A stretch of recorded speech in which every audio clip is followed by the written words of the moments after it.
ಯಾಕೆ ಶ್ರೀಮಂತರಾಗ್ತೇನೆ ಇದ್ದಾರೆ, ಬಡವರಾಗೇ ಉಳಿದಿದ್ದಾರೆ? ಯಾಕೆ ಉದ್ಯೋಗನೇ ಮಾಡಬೇಕು, ಉದ್ಯಮಿ ಯಾಕೆ ಆಗಬಾರ್ದು? ಸೊ ಇವತ್ತಿನ ಜನಕ್ಕೆ ಆ ಪೇಷನ್ಸ್ ಇಲ್ಲ, 90% ಪೀಪಲ್ಸ್ಗೆ. ಹೂಡಿಕೆ ಅಂತ ಬಂದಾಗ, ಹಣ ಡಬಲ್ ಅಂತ ಬಂದಾಗ ಯಾವುದು ರೈಟ್ ವೇ, ಯಾವುದು ಯಾರನ್ನ ನಂಬಬೇಕು, ಯಾರ ನಂಬಾರ್ದು ಅಂತ ಜನಕ್ಕೆ ಫಿನಾನ್ಷಿಯಲ್ ಲಿಟ್ರಸಿ ಸಿಂಗಲ್ ಡಿಜಿಟಲ್ ಇದೆ ಸರ್.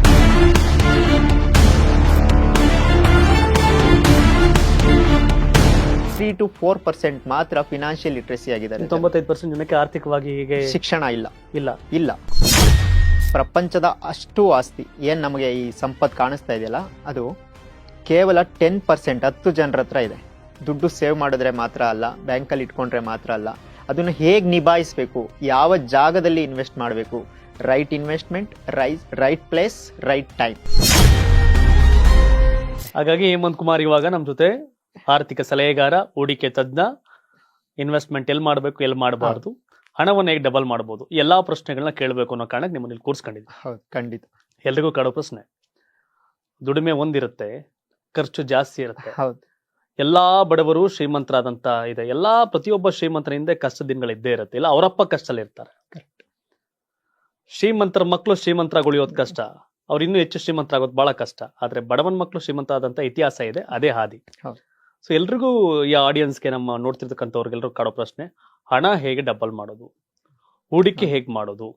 ಇವತ್ತೆಲ್ರಿಗೂ ಕೂಡ ಹೂಡಿಕೆ ಅಂದಾಗ ಒಂದು ಲ್ಯಾಂಡು, ಇಲ್ಲ ಗೋಲ್ಡು, ಇಲ್ಲ ಶೇರ್ ಮಾರ್ಕೆಟ್, ಇಲ್ಲ ಮ್ಯೂಚುವಲ್ ಫಂಡ್, ಈ ತರದ ಒಂದಷ್ಟು ಪ್ರಶ್ನೆಗಳಿರುತ್ತೆ. ಸೊ ಹಾಗಾಗಿ ಜನಸಾಮಾನ್ಯರ ಪ್ರಶ್ನೆಗಳನ್ನ ನಿಮ್ ಮುಂದೆ ಇಡುವಂತ ಟೈಮ್ ಇದು.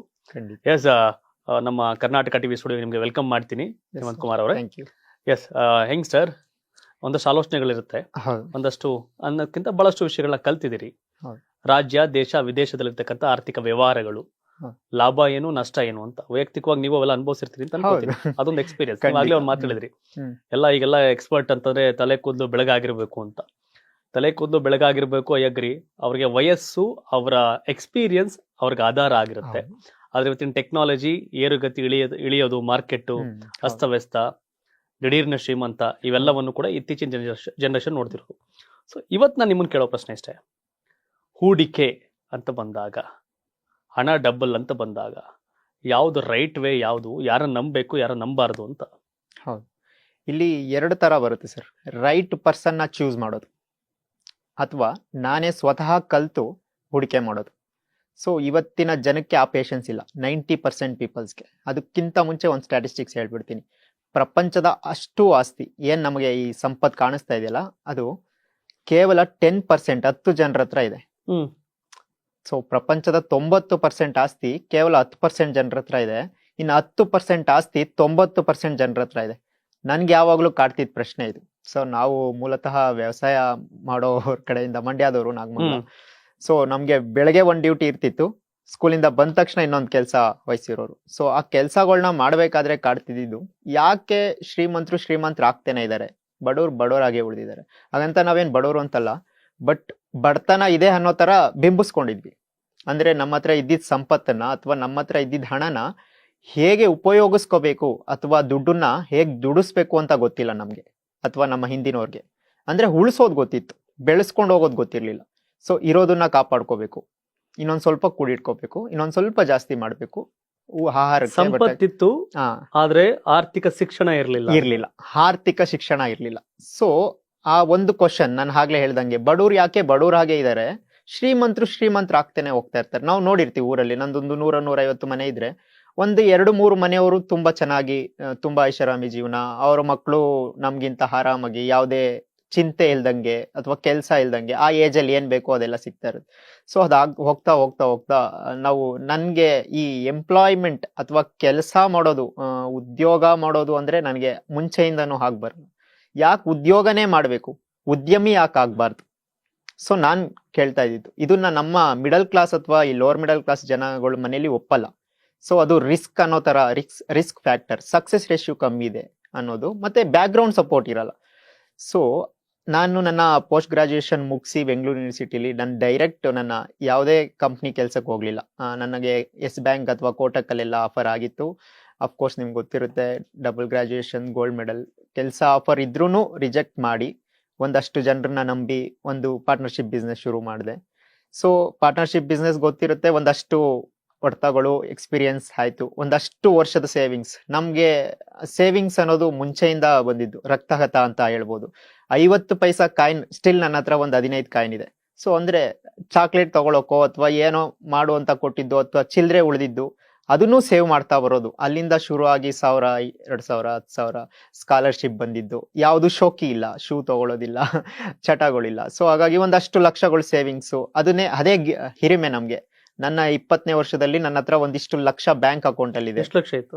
4.5 ಲಕ್ಷ ಇತ್ತು 20ನೇ ವಯಸ್ಸಲ್ಲಿ. Great ಕಣ್ರಿ ಮತ್ತೆ ನೀವು. ಸ್ಟಿಲ್ ನಾನು ಓದ್ತಾ ಇದ್ದೆ.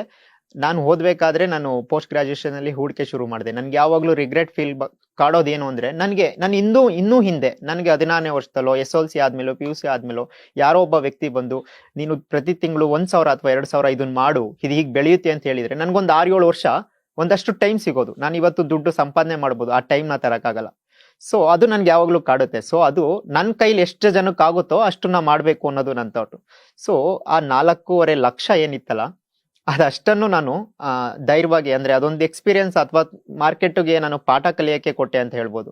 ರಾಂಗ್ ಪೀಪಲ್ಸ್ ಯಾವಾಗ್ಲೂ, ರೈಟ್ ಪೀಪಲ್ ಯಾವಾಗ ಮ್ಯಾಟರ್ ಆಗುತ್ತೆ ಅನ್ನೋದು ಇದೇ ವಿಷಯಕ್ಕೆ. ರಾಂಗ್ ಪೀಪಲ್ ಜೊತೆ ಕೈ ಜೋಡಿಸಿ ಬಿಸ್ನೆಸ್ ಶುರು ಮಾಡಿ ಅದೆಲ್ಲ ಕಳ್ಕೊಂಡು ನನ್ಗೊಂದು ಕ್ವಶನ್ಸ್ ಕಾಡುತ್ತಲ್ಲ, ಮನೆ ಕಡೆ ಎಲ್ಲ ಚೆನ್ನಾಗಿತ್ತು, ಒಳ್ಳೆ ವಿದ್ಯೆ ಕೊಡ್ಸಿದ್ರು, ಒಂದ್ ಕೆಲ್ಸಕ್ಕೆ ಹೋಗ್ಬೋದಿತ್ತು, ಯಾಕೆ ಬೇಕಿತ್ತು, ಆ ಒಂದಷ್ಟು ರಾತ್ರಿಗಳು ಕಳಿಯೋದಿರುತ್ತಲ್ಲ, ಅದು ಕಲ್ಸಿದ ಪಾಠ.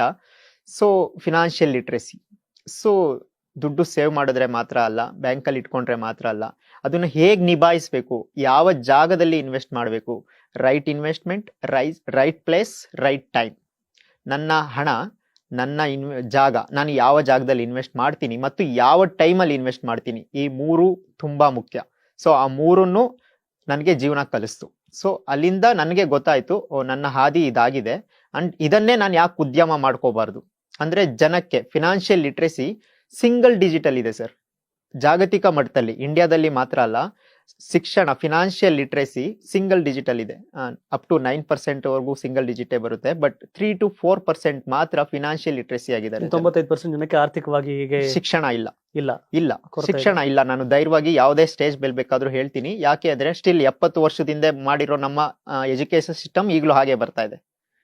ಸೊ ಈಗೆಲ್ಲೋ ಕೆಲವು ಸ್ಕೂಲ್ಗಳಲ್ಲಿ ಆ ಚೇಂಜ್ ಆಗಿರ್ಬೋದು. ಫಿನಾನ್ಷಿಯಲ್ ಲಿಟ್ರಸಿ ಅನ್ನೋ ಒಂದು ಕಾನ್ಸೆಪ್ಟ್, ಒಂದು ಬುಕ್ ಈಗ ಬಂದಿದೆ ಅಂತ ಕೇಳ್ಪಡ್ತಾ ಇದ್ದೀನಿ, ಚಿಕ್ಕ ಸ್ಕೂಲ್ಗಳು ಅಥವಾ ಬೇರೆ ಸ್ಕೂಲ್. ನೀವು ಹೇಳ್ತೀರಿ ಪ್ರತಿಯೊಬ್ರು ಕೂಡ ಆರ್ಥಿಕ ಶಿಕ್ಷಣವನ್ನ ಪಡೆಯೋದು ಖಂಡಿತ ಖಂಡಿತವಾಗಿ ಕೊಡ್ಲೇಬೇಕು, ಅವ್ರಿಗೆ ಕಡ್ಡಾಯ ಆಗ್ಬೇಕು ಅಂತ ಹೇಳ್ತೀರಿ. ಹೌದು, ನಮ್ಮ ರಾಜಕೀಯ ವ್ಯವಸ್ಥೆನೂ ಹಾಗೆ ಇದೆ. ನಮ್ಮ ಸ್ಟೂಡೆಂಟ್ಸ್ಗಳು ಉದ್ಯೋಗಿಗಳಾಗೋದಕ್ಕೆ ಏನ್ ಬೇಕೋ ಆ ಪ್ರಿಪ್ರೇಷನ್ ಮಾತ್ರ ಮಾಡ್ತಾ ಇದ್ದಾರೆ. ಉದ್ಯಮ ಮಾಡೋದಕ್ಕೆ ಏನ್ ಕೊಡ್ಬೇಕು ಅದನ್ನ ಕೊಡ್ತಾ ಇಲ್ಲ.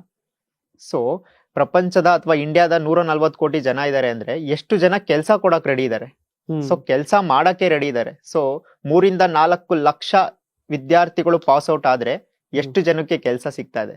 ಯಾಕೆ ಅಂದ್ರೆ ಅವರ ಶಿಕ್ಷಣ, ಆರ್ಥಿಕ ಶಿಕ್ಷಣದ ಬಗ್ಗೆ ಅವ್ರಿಗೆ ವ್ಯವಸ್ಥೆ ಬಗ್ಗೆ ತಿಳುವಳಿಕೆ ಇಲ್ಲ, ಮತ್ತೆ ಭಯ, ಮತ್ತೆ ಬ್ಯಾಕ್ ಸಪೋರ್ಟ್ ಇಲ್ಲ. ಸೊ ಅಷ್ಟು ಸ್ಕಿಲ್ಡ್ ಇಲ್ಲ. ಸೊ ಹಾಗಾಗಿ ಈ ವ್ಯವಸ್ಥೆ. ಸೊ ಅಲ್ಲಿಂದ ನಾನು ಕಲಿತಾ ಬಂದೆ. ಸೊ ನನ್ಗೊಂದಷ್ಟು ಬ್ಯಾಡ್ ಎಕ್ಸ್ಪೀರಿಯನ್ಸ್ ಅಥವಾ ಪಾರ್ಟ್ನರ್ಸ್ ಮೋಸ ಮಾಡಿದಾಗ. ಸೊ ಆರ್ಥಿಕ ಶಿಕ್ಷಣ ಯಾಕೆ ಬೇಕು, ಫಿನಾನ್ಷಿಯಲ್ ಲಿಟ್ರಸಿ ಇವೆಲ್ಲ ಯಾಕೆ ಬೇಕು ಅಂದ್ರೆ ಸ್ವತಃ ನಿಮ್ಗೆ ಅನುಭವ ಆಯ್ತು, ಅದಾದ್ಮೇಲೆ ಇವಾಗ ಶುರು ಮಾಡಿದ್ರಿ. ಖಂಡಿತ. ನಿಮ್ ಕಂಪ್ನಿಲಿ ಈಗ ಕಂಪ್ನಿ ನೇಮ್ ಏನು, ಎಷ್ಟು ಜನ ಕೆಲಸ ಮಾಡ್ತಾರೆ ನಿಮ್ದು? So wealth alchemist financial management ಅಂತ ಹೇಳಿ. ಸೊ ನಮ್ದು ಫಿನಾನ್ಷಿಯಲ್ ಅಡ್ವೈಸರಿ. ಸೊ ಇಲ್ಲಿ ನಾನು ಹೇಗೆ ಹೂಡಿಕೆ ಮಾಡಬೇಕು, ಏಕೆ ಹೂಡಿಕೆ ಮಾಡಬೇಕು, ಸೆಕ್ಯೂರ್ ಆಗಿ ಹೇಗೆ ಹೂಡಿಕೆ ಮಾಡೋದು ಹೇಗೆ, ಅದ್ರ ಬಗ್ಗೆ ಗೈಡ್ ಮಾಡ್ತೀವಿ ನಾವು, ಅಡ್ವೈಸ್ ಮಾಡ್ತೀವಿ. ಯಾವುದೇ ₹1 ಯಾರದೇ ₹1 ನಮ್ಮ ಅಕೌಂಟ್ಗೆ ಹಾಕ್ಸ್ಕೊಳ್ಳೋದಾಗ್ಲಿ ಅಥವಾ ಬೇರೆಯವ್ರಿಗೆ ಹಾಕಿ ಅಂತ ಹೇಳಲ್ಲ. Secure investment with your control. ನಿಮ್ಮ ಕಂಟ್ರೋಲ್ ಅಲ್ಲಿ ಯಾವುದೇ ಭಯ ಇಲ್ದಲೆ ಹೇಗೆ ಹೂಡಿಕೆ ಮಾಡಬೇಕು, ನಿಮ್ಮ ಪ್ರತಿ ₹1 ಇನ್ನೊಂದು ರೂಪಾಯಿನ ದುಡಿಯೋದು ಹೇಗೆ ಅಂತ ಹೇಳ್ಕೊಡ್ತೀವಿ. ಅದಕ್ಕೊಂದಷ್ಟು ಟೈಮ್ ಬೇಕು.